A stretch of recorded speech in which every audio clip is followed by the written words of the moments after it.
अस्सलामुअलैकुम नाज़रीन, मैं हूं आपकी मेज़बान सानिया गुल। नाज़रीन, आज हम बात करेंगे कि गुंदूज़ बेग कैसे निकोला की कैद से बच निकलने में कामयाब हो जाएगा और कैसे उसको उस्मान बे निकोला की कैद से रिहा करवाएंगे और कोनर कैसे आने वाली किस्त में उस्मान बे के खिलाफ होगा। पिछली किस्त की अगर बात की जाए तो पिछली किस्त सस्पेंस और एक्शन से भरपूर रही है। इसके साथ साथ गुज़िश्ता किस्त में कुछ जज्बाती सीन भी दिखाए गए हैं जिनको देखकर कुर्रस उस्मान के मदाफ सुद्दा भी हुए हैं। लेकिन गुज़िश्ता किस्त में दो सीन कुछ ऐसे थे जिन्होंने रुलाया भी और जोश भी दिलाया।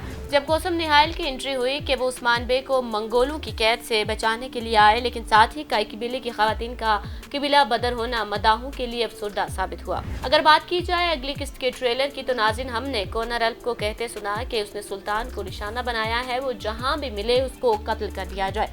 ये सब सुनने के बाद एक सवाल पैदा होता है कि क्या कोनर अल्प उस्मान बे के खिलाफ होगा कि नहीं। लेकिन नाज़रीन, आने वाली किस्तों में हम कोनर अल्प को उस्मान बे के खिलाफ ही देखेंगे, लेकिन ये उस वक्त तक उस्मान बे के खिलाफ होगा जब तक कि वो उस्मान बे की बेगुनाही साबित न हो जाए। अगली किस्त में चूंकि मंगोलों ने सुल्तान पर हमला करके उस्मान बे पर इसका हमले का इल्जाम लगा दिया था, और यहाँ आपको बताएं कि कोनर अल्प भी यही समझेंगे कि उस्मान बे ने ही सुल्तान पर हमला किया है। लेकिन जब कोनर अल्प को पता चलेगा कि सुल्तान पर हमले के इल्जाम में उस्मान बे को फंसाया जा रहा है तो वो उस्मान बे का साथ देता हुआ हमें नजर आएगा। दूसरी जानिब हमने गुंदूज़ बे को किले में लड़ते हुए भी ट्रेलर में देखा। गुंदूज़ बे किले को फतह करना चाहता है, लेकिन आलिम शाह ने गुंदूज़ बे को किला फतह करने के लिए भेजा होता है, लेकिन वहाँ निकोला ने गात लगाई होगी और मुमकिन है कि वहाँ निकोला ने गुंदूज़ बे के लिए कोई जाल बिछाया हो और गुंदूज़ निकोला के जाल में फंस जाए, क्योंकि निकोला कभी भी नहीं चाहेगा कि किला उसके हाथ से चला जाए। जैसा कि निकोला को इस बात की खबर भी मिल चुकी है कि आलम शाह किला फतह करना चाहता है। ऐसे में मुमकिन है कि निकोला के हाथों गुंदूज़ बे पकड़ा जाए और फिर उस्मान बे गुंदूज़ के छुड़ाने के लिए वहां पहुंचे और गुंदूज़ बे किला फतह न कर पाए। लेकिन अगर तारीखी एतबार से देखा जाए तो ऐसा कहीं भी नहीं लिखा कि गुंदूज़ बे ने कोई किला फतह किया हो, लेकिन गुंदूज़ बे का जश्न इस बात का अंदेशा जाहिर कर रहा है कि शायद किले को फतह कर लिया गया है, क्योंकि गुंदूज़ बे को कहते हुए सुना गया कि अब ये जगह कायों की है, काफरों की नहीं। और अब वजीर आलम शाह गुंदूज़ बे का निकोला के साथ टाकरा भी देखने को मिलेगा और यूं निकोला और वजीर आलम शाह की दोस्ती अब बिल्कुल खत्म होने जा रही है। नाज़रीन, आलम शाह के खेल उस्मान बे को नुकसान पहुंचा रहे हैं। वहीं उस्मान बे के एक और जांबाज की शहादत भी हो चुकी है, जो अल-जदेश चावश की शहादत है। इससे पहले हमने देखा कि उस्मान बे का एक जांबाज सिपाही गोगतोक अलब की शहादत भी हमने देखी और अब एक और जांबाज अल-जदेश चावश की शहादत भी हो गई है।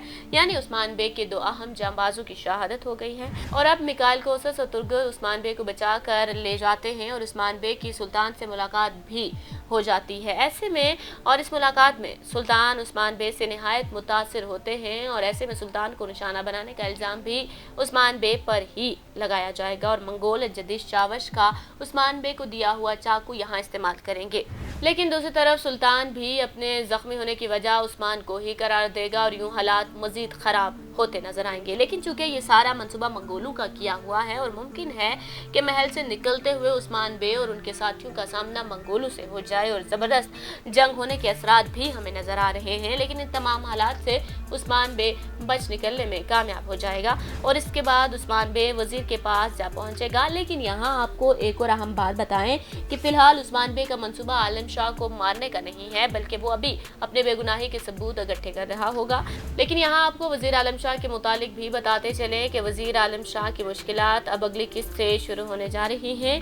यहाँ आपको ये भी बताएं कि नाज़रीन, अब निकोला और वजीर की दोस्ती खत्म होने जा रही है और क्योंकि वजीर आलम शाह ने चाल चल दी है और निकोला को भी इस चाल के मुतालिक पता चल चुका है कि अब क्या होने जा रहा है, क्योंकि वजीर आलम शाह गुंदूज़ बे को हरमन किला तोहफे में देना चाहता है और गुंदूज़ बे की सरदारी के साथ ही उस्मान बे का पत्ता चुके कट जाएगा और वो काई कबीले का सरदार नहीं बन पाएगा। और इस चाल का उस्मान बे को भी इल्म हो चुका है और इस चाल पर अमली जामा पहनाने की भी कोशिश की जाएगी।